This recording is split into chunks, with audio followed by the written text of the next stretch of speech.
Welcome back to another episode of Unstoppable. I'm Alex Ashley. And I'm Brittany LaVecchia. We've got some great things coming up this episode, including Top Plays of the Week, NFL Analysis Rapid Fire Edition, Hot Takes, and an interview with GW's new men's basketball head coach, Chris Caputo.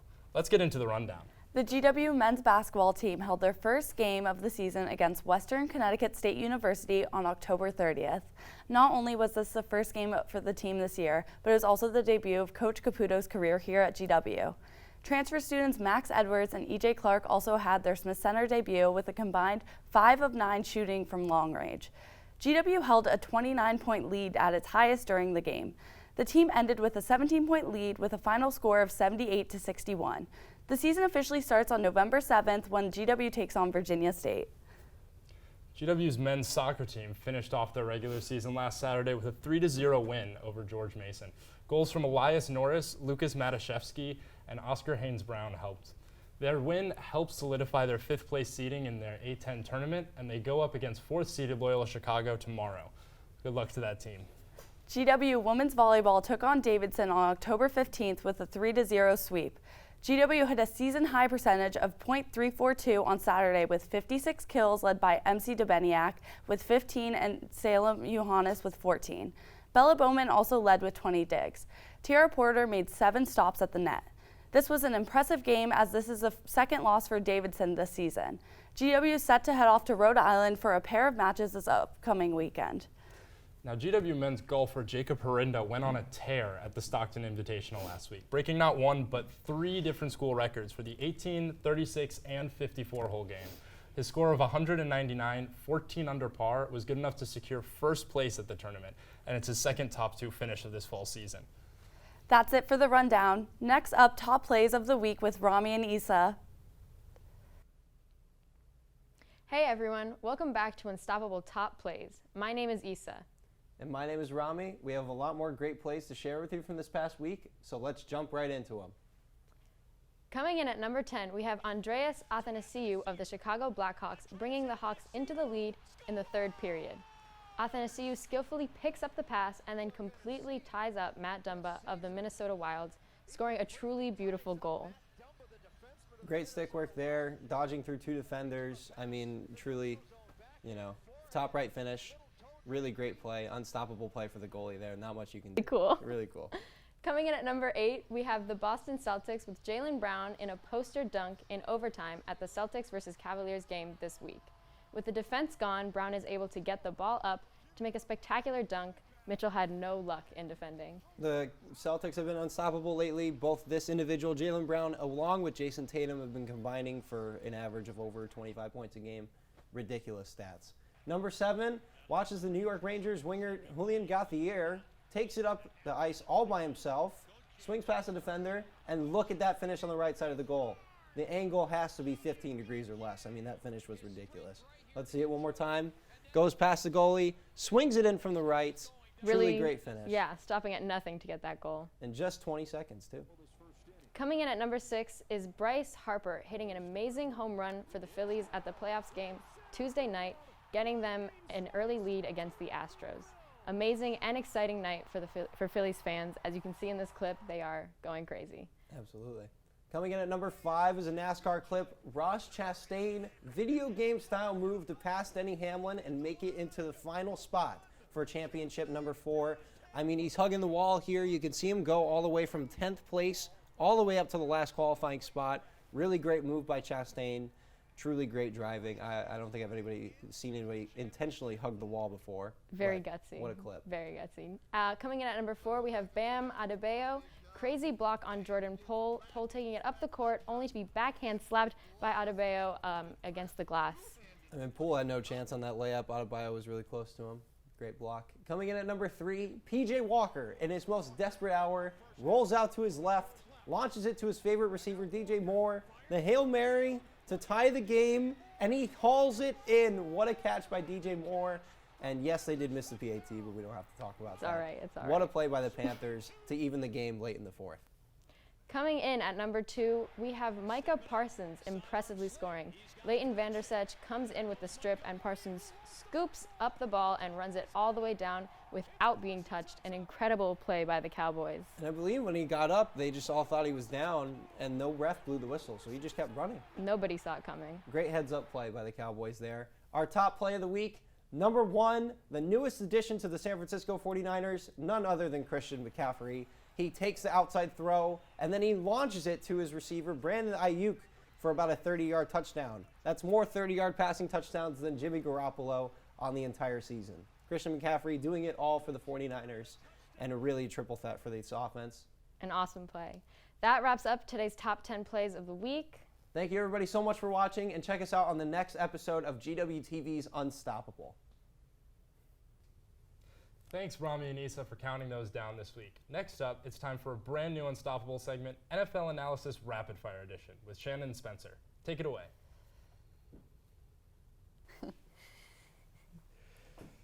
Welcome to a new Unstoppable segment, NFL Analysis Rapid Fire Edition. I'm joined here with Spencer and Shannen, our NFL analysts. We'll spin this wheel and give each of them a minute and 30 to debate with each other on the latest issues in the NFL. Let's get our first spin. The Green Bay Packers coming off season. Your time begins now. Well, Green Bay is currently 3-5 on the season. Their offense is just lacking. They're relying on their franchise quarterback, Aaron Rodgers, and I think his time is starting to come to an end. They also need a defense. They're not, just the whole team is just not doing well. So is it more of do they need a restart, or is it more of they just need newer, better players? They need a restart, 100%. Trade everyone, get rid of everyone, start over, because the franchise is in disarray. They have an aging quarterback who really doesn't have that many years left in the league. Running backs who are valuable, just trade them. Get the picks, right? Do what the Panthers are doing, and looking at their assets, revitalizing them, and really trying to build for the future. Because once Aaron Rodgers retires, they're done. They will be a bottom-tier team for several years. They have nothing for him. Thing is, though, is when is Aaron Rodgers going to retire? Because he's had this controversy of he doesn't want them to draft a new quarterback. He doesn't want to be replaced. And so when is that time going to come? And are they too old of a franchise to just restart? I personally feel that way. I think they should probably go more. Running backs. That's 10 seconds I remaining. think they should just go more of a Patriots route, try to just get in new players, but still have those key veterans that kind of still bring the team together. But And have time. people. The next segment, spin the wheel. A.J. Brown to the Eagles. Your time begins now. This was a great trade. Like, all in all, AJ is doing absolutely amazing. He's with Devontae Smith is just absolutely amazing. Jalen has actual people to target. It's great all around. So are they a contender? Oh, yeah, for sure. NFC is not doing well at all. AFC, it's obviously everything's in the AFC right now. But could they win it though? I mean, the Bills are a good team. Quality all across the board. They have guys in everywhere. They have guys on guys. They just have such a lineup where honestly they should win the Super Bowl this year. I will agree with that. I think Bills will win the Super Bowl, but I think the Eagles will give them a run for their money. Them? I don't think anybody in the NFC will challenge them. I think maybe NFC Championship be, ironically enough, the Cowboys and the Eagles. But I think it will inevitably be Eagles going to the Super Bowl. And the Cowboys could be stupid enough in the postseason to win? I mean, if they keep it with Cooper Rush, I think so. Don't get me started on that. But we'll call it there. You alluded to it a bit earlier, but maybe we'll get Rush versus Dak on here. Bailey Zappi versus Mac Jones. Oh, so I have a little bit of bias here. I am most definitely a Patriots fan, and I am more than that. I am a Mac Jones fan. I have watched Mac Jones from the time he was at Alabama. His entire story, everybody loves an underdog story, and that's what he's been his whole life. He's definitely the underdog story would be Zappi, though. No. Literally, he was a fifth-round draft pick out of Western Kentucky, right? That's what it is? Yes. Right? Had 2 incredible starts. He's the one you should ride the hot hand. He had 2 incredible starts. We benched Mac against the Bears because Mac was having some issues with his ankle, and he was still mediocre. Mac Jones has 4 more picks than touchdowns this season. You know what? But I also don't think that Bill will start a rookie quarterback unless he absolutely has to, and he has said many times that he will continually start Mac when he's healthy. Wasn't Mac the week 1 starter when he was a rookie? Because we didn't have anybody else. We had Brian Hoyer. Well, there you go. Bill Belichick is going to 15 the seconds number one remaining. rookie. But he was also our #1 draft pick. What else were we supposed to do with him? Let him ride the bench for a bit. With what? Brian Hoyer as Yes. a backup? Yes. No! We don't have Brian Hoyer. I mean, as look a at the Steelers. They literally went from a guy who sucks in Mitch Trubisky to a guy who will be good in Kenny Pickett. Kenny Pickett did not start day one. And time. That'll wrap it up for NFL Rapid Fire. Thank you, Shannen and Spencer, for your analysis. Back to the rundown. Thanks, Shannen and Spencer. Now let's send it to our very own Sejal Govindarao, who will be interviewing the new GW men's basketball coach, Chris Caputo. Here we have Coach Chris Caputo joining us today. Coach, thank you so much for sitting down with me, and congratulations on your first win as head coach here at GW. Thank you very much. So for some of our viewers who might not know, you began your coaching career here in the DMV at George Mason as assistant coach to Jim Larinaga and made an incredible Final Four run. So what's it like being back here in the area? Well, it's great. You know, I love my time in Miami, 11 years, but I was here 9 years at George Mason, and my wife and I actually, lived here probably the last 3 of those years together. So my wife loves the area as well. It's been great to now come back, bring my family back, our 2 children, a place where we have a lot of friends. The basketball community here is incredible, as everyone knows. And so it's been fun. And as I've told people, it's fun to have fall. And I miss fall. And this is your first head coaching gig. How has the transition been from assistant coach to head coach? Well, it's been great. You know, obviously there's an adjustment for any assistant coach. I was 20 years an assistant coach to becoming a head coach, but I feel like I was very well prepared by Coach Larinaga. Had a lot of experience with him at 2 different places. Obviously being at a school in the DMV, but also a private high academic school like Miami, sort of mirrors the experience here at GW. So for me, there's going to be a little bit of trial and error, but I have a lot of experience to look back on and work with. And a 2-part question for you. How have you transitioned into the GW program, and how have you seen your players adapt to your new offensive and defensive schemes? Yeah, I think when you take over a job as a coach in any situation, you're always going to wonder, what are you inheriting? What type of players and what type of people? And I couldn't be happier with, the character of our group. I think everyone's been super receptive. Everyone has been very coachable. I think there's a high care factor, and so it's been really a pleasure for our staff to come in every day and work with these guys and try to implement the things that we'd like to do, trying to create a great environment, but that can't happen unless you have a receptive group, and it's been great. And you saw them play against outside competition for the first time with a victory 78-61 against Western Connecticut State. So what were some of the biggest takeaways and the positives you saw from that game? Yeah, well, I think the one thing is, we were a little bit shorthanded. We were out a couple of players, so, that's always a concern. But I thought, we shared the ball. We had 18 assists, 15 made threes. I thought we gave good effort throughout the game. We got a big lead, and then, kind of they trimmed it down a little bit at the end. But I thought there was a lot of positives in terms of, the willingness to share the ball and play together, which is one of the things that we really, try to stress throughout the summer. I think we've got a long way to go, but again, I thought that was a good start, particularly without Hunter Dean and Brendan Adams, who, we consider to be guys that are going to be, major parts of what we're doing.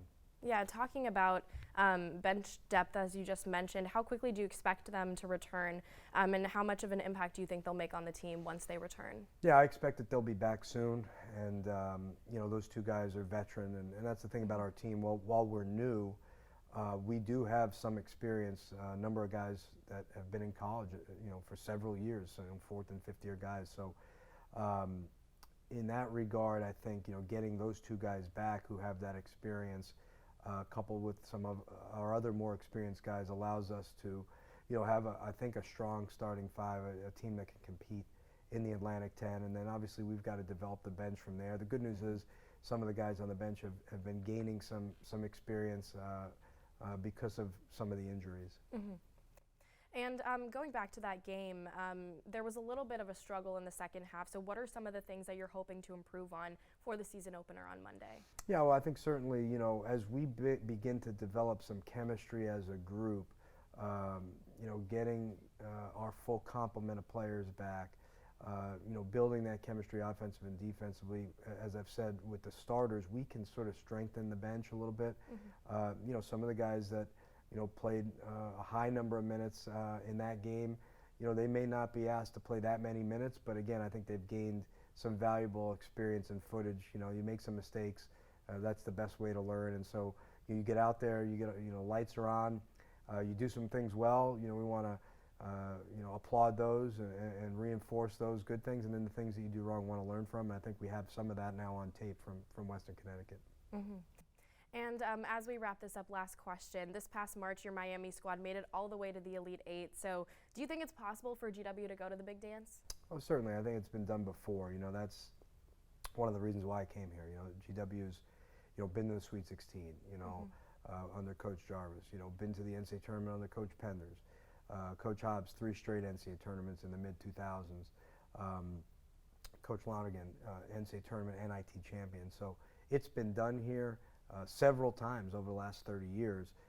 What we're here to do is build it into a consistent situation where we're competing at the very top of the Atlantic 10. And I think, when you do that, when you're at the top of the Atlantic 10, those first 4 or 5 spots, year in and year out, then you're really competing to be in the NCAA tournament, be in postseason play. And it's very, very doable here. It's been done here. We've got a lot of work ahead of us, but we're excited about it. Great. Well, good luck on your season, and thank you so much for sitting down with me today. Thanks so much for having me. Thanks, Sejal. I'm really hoping for a great basketball season this year. Last but not least, it's time for Hot Takes with Alejandra and Yasser. Make sure to check the link in the description and cast your own hot take votes too. Take it away, guys.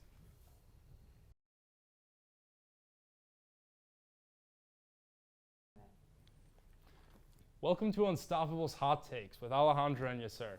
This week we have some Thanksgiving-related questions for our panel to debate. The first question that we have this week, what is the best Thanksgiving side? You have 30 seconds. Debate.